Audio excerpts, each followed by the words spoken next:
நடிகர் விஜய் 200 முதல் 250 கோடி ரூபாய் சம்பளம் வாங்கும் நடிகராக உள்ள நிலையில் அதையெல்லாம் விட்டுவிட்டு அரசியலுக்கு வருவதை பார்த்து அவர் கொஞ்சம் அவசரப்படுகிறாரோ என நினைச்சேன் அப்படின்னு பார்த்திபன் பேசியிருக்காரு.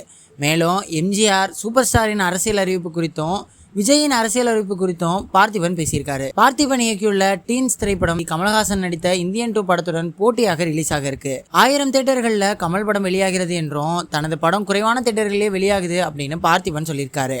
டீன்ஸ் படத்தின் ப்ரமோஷனுக்காக பேசி வரும் பார்த்திபன் தனது காதல், திருமணம், விவாகரத்து உள்ளிட்ட பல்வேறு விஷயங்கள் பற்றியும் பேசியிருக்காரு. நடிகர் விஜயின் அரசியல் வருகை குறித்தும் சமீபத்தில் யூடியூப் சேனல் ஒன்றுக்கு அளித்த பேட்டியில் அவர் பேசியது விஜய் ரசிகர்களை வெகுவாக கவர்ந்திருக்கு. மதுரையை மீட்ட சுந்தரபாண்டியன் படம் எல்லாம் எம்ஜிஆருக்கு ஓடவே இல்லை. அதன் பின்னர் தான் முழுநேர அரசியல்வாதியாகவே எம்ஜிஆர் மாறினார். ஆரம்பத்திலிருந்தே அரசியலில் இருந்தாலும் சினிமாவிலும் தொடர்ந்து நடித்து வந்தார் எம்ஜிஆர். ஆனால் விஜய் 250 கோடி சம்பளம் வாங்கும் ஹீரோவாக இருக்கும்போது அதையெல்லாம் விட்டுட்டு அரசியலுக்கு முழுநேர அரசியல்வாதியாக வந்து மக்களுக்கு சேவை செய்ய போகிறேன், கண்டிப்பாக அதை வரவேற்கத்தான் செய்ய வேண்டும். இப்படி நான் சொன்னால் உடனடியாக அதிமுகவினர் சண்டைக்கு வந்துடுவாங்க. சோஷியல் மீடியாவில் எனக்கு எதிரான கருத்துக்கள் குவியும். 250 கோடி ரூபாய் சம்பளத்தை விட்டுட்டு விஜய் அரசியலுக்கு வருகிறார் என்று நான் சொன்னால் விவரம் தெரியாத ஆளாக இருக்கீங்களே, அவர் அரசியலுக்கு வருவதே 2500 கோடி சம்பாதிக்கத்தான் அப்படின்னு ஒரு சிலர் தங்கள் கருத்துக்களை தெரிவிக்கிறாங்க.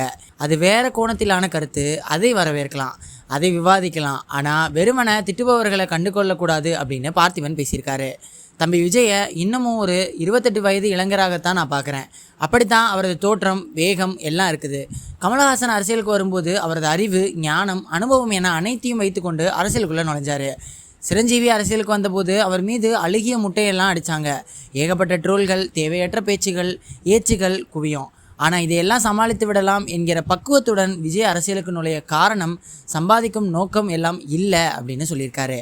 200 கோடி பார்த்தாச்சு, ஹீரோவாக பல படங்களும் நடித்தாச்சு. ஆனால் ரியல் ஹீரோ யார்? மக்களுக்கு உதவுபவர்கள் தான் என்பதை புரிந்து கொண்டு ரியல் ஹீரோவாக வேண்டும் அப்படின்ற எண்ணத்தில் தான் விஜய் அரசியலுக்கு வருகிறார் அப்படின்னு நினைக்கிறேன். அவருக்கு எனது பாராட்டுகள் அப்படின்னு பார்த்திபன் பேசியிருக்காரு.